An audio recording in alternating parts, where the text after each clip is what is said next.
Интересный финал произошел в скандальной истории с Акимом Хромтау Сагындыком Шабикбаевым.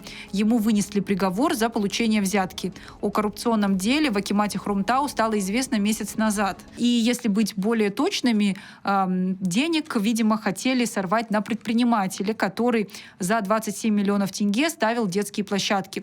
Это все произошло еще в прошлом году. Победитель тендера свою работу сделал, но площадки акимат не принял. Чиновники поручили устранить неполадки, но и после этого акт выполненных работ в акимате подписывать не спешили. В итоге аким через посредника намекнул, что заветная подпись появится после денежного перевода. Свое одобрение аким оценил в 400 тысяч. Посредник докинул к этой сумме свою комиссию, и в итоге цена выросла до 1 миллиона и сотни тысяч тенге. Акима-то признали виновным, но в тюрьму Сагындык Шабикбаев не отправился. За взятку в 400 тысяч тенге Аким и его подельник заплатят в казну по 12 миллионов каждый.